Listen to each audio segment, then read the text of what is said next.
నమస్తే. ప్రస్తుతం మన స్టూడియోలో ప్రముఖ ఆధ్యాత్మికవేత్త శ్రీచక్ర ఉపాసకులు మణికంఠ శర్మ గారు ఉన్నారు. జూలై మాసంలో కన్యా రాశి వారి పరిస్థితి ఏ విధంగా ఉంటుందో తెలుసుకుందాం. నమస్కారం గురుగారు.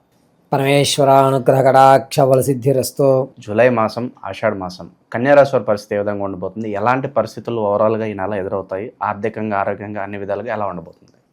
కన్యారాశి వారు ఉత్తరా నక్షత్ర 2, 3, 4 పాదాలు, అదేవిధంగా హస్త నక్షత్ర 4 పాదాలు, చిత్తా నక్షత్ర 1, 2 పాదాల వారు కన్యారాశిలోకి ఇచ్చేస్తారు. కన్యారాశి వారి దగ్గర లక్ష్యం ఏమిటంటేనండి, మీరు అనుకున్నది 10 మందికి చెప్తే కానీ 11వ పని ఏం చేయడు. ఏది చేయాలన్నా డప్పు కొట్టాలి ఫస్ట్. రెండోది ఏంటంటే నేను చేస్తున్నా ఆ పని నేనే చేస్తున్నా అనేటువంటి విషయం. మీరు చెప్పకపోయినా మీరు చేసేటువంటి పని ఖచ్చితంగా మీ వల్లే అవుతుంది అనే విషయం అందరికీ తెలుసు. కానీ మీరు 10 మందితో చెప్పకపోతే కానీ మీరు ఆ పని చేయరు. ఆ ఒక్క నాలిక వ్యవస్థ వల్ల ఎప్పుడు మాట్లాడేటువంటి నాలిక అంటారు సార్, అలా మాట్లాడుతూ ఉండడం అనేది కన్యా రాశి వారికి ఎక్కువగా జరుగుతూ ఉంటుంది. పైగా ఆలోచన అనేది ఎక్కువైపోతుంది. ఏం చెయ్యాలి అర్థం కాని పరిస్థితులు, ఎవరికీ చెప్పుకోలేము, అలాగని మాట్లాడకుండా ఉండలేము. ఈ 2 విషయాలు కన్యా రాశి వారికి నడుస్తూ ఉంటుంది. ఆలోచన ఎక్కువగా చేస్తారు. కాకపోతే ఇంత బంతుకు బతికి ఇంటి వెనకాల కాలం చేశారనే సామెత పరంగా మన కోసం మనం తప్పు చేసుకుంటే అందరి విషయంలో ఖచ్చితం చేస్తారు. కన్యారాశి వారి లక్షణాలు ఈ విధంగా ఉంటాయి. కన్యారాశి వారిలో ఉన్నటువంటి ఇంకొక లక్షణం ఏమిటంటే, ఎదుటివాడు మనల్ని ఏమనుకుంటున్నాడు అనేటువంటి లక్షణాలే చూస్తారు వీళ్ళు.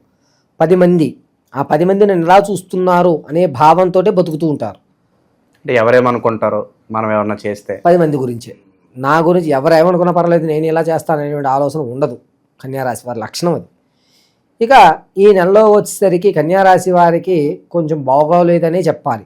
ఎందుకంటే ధనం చేతిలో నిలబడదు, ఆరోగ్యం అస్తవ్యస్తంగా ఉంటుంది. అప్పు తెచ్చినా కూడా ఎందుకు తెచ్చాడో దానికంటే వేరే దానికి ఖర్చు పెట్టేసి ధనం అనేటువంటి అసలు నిలబడేటువంటి యోగమే ఉండదు.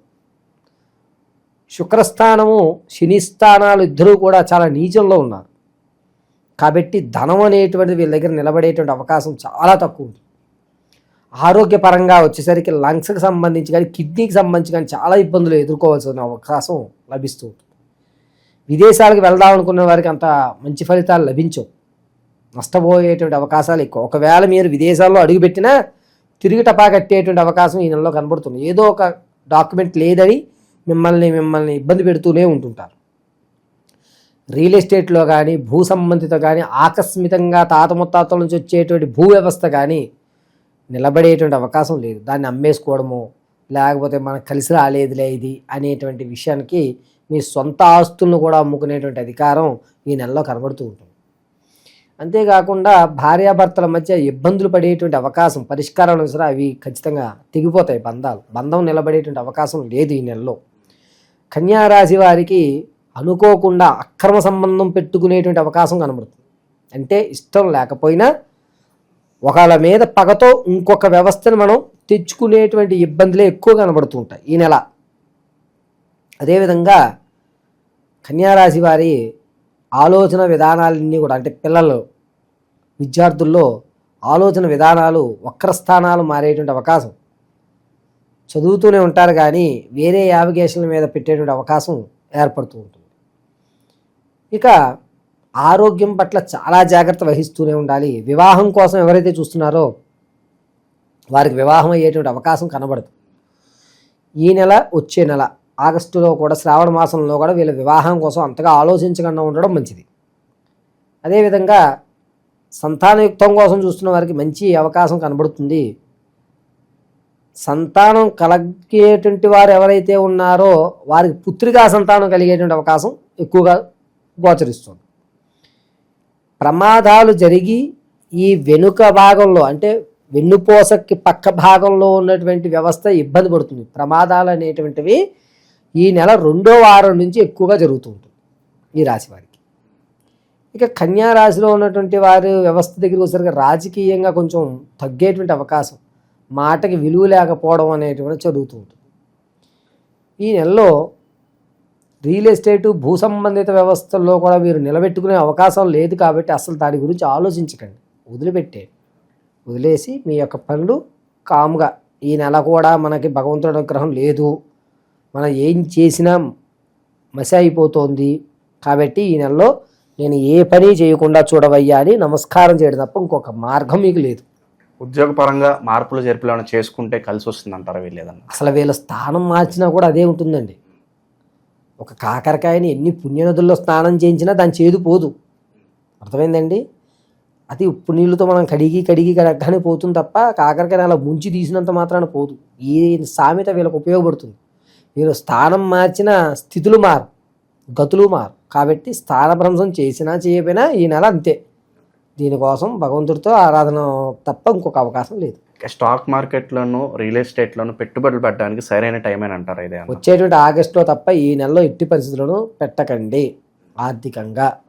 సో ఓవరాల్గా ఈ ఆషాఢ మాసంలో పరిస్థితులు కాస్త అటు ఇటుగా ఉన్నాయి కాబట్టి ఎలాంటి పరిహారాలు చేసుకుంటే కాస్త మనం అనుకూలంగా వచ్చే అవకాశం ఉంటుందంటారు? వీరు నిత్యము కూడా ఉదయ సాయంత్రం వేళ కూడా కనకతార స్తోత్రాన్ని వినడం, వీరికి దొరికితే కనుక తామర పువ్వు ఒక 5 తామర పువ్వులు తీసుకుని శ్రీ సూక్తం వస్తే శ్రీ సూక్తాన్ని పఠించి, రాని వాళ్ళు యూట్యూబ్లో శ్రీ సూక్తం మాత్రం వింటూ శ్రీ మహాలక్ష్మీ నమః, ఓం శ్రీం ఐం మహాలక్ష్మీ నమః అని చెప్పుకుంటూ, అంటే ఆ శ్రీ సూక్తం పూర్తయ్యేంతవరకు ఈ మంత్రం జపం చేస్తూనే ఉండాలి.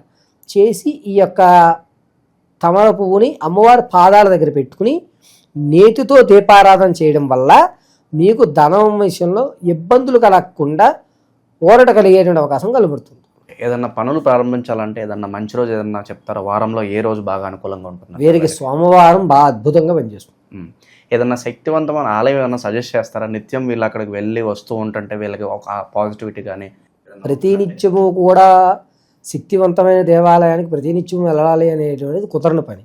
కాబట్టి వీరు లక్ష్మీదేవి దేవాలయాలు దగ్గరలో ఉన్న చోటకి వెళ్ళడం చాలా మంచిది.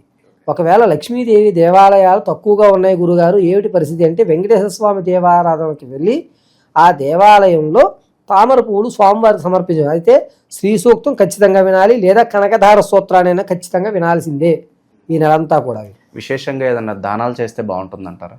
వీరు ధాన్యాన్ని అంటే ఒడ్లు దానం చేయడం, అది కూడా కేజీంప ఒడ్లు, దాంతోపాటుగా ఎర్రటి పంచె 9x5 ఎర్రటి పంచెని ఒడ్లని వీరు గురువారం దానం చేయడం చాలా మంచిది. కన్యారాశి వారి పరిస్థితి ఓవరాల్గా ఈ మాసం ఎలా ఉండబోతుందో మీ మాటలో చాలా బాగా వివరించారు. ధన్యవాదాలు. ఈశ్వరీయ అనుగ్రహ సిద్ధిరస్తు.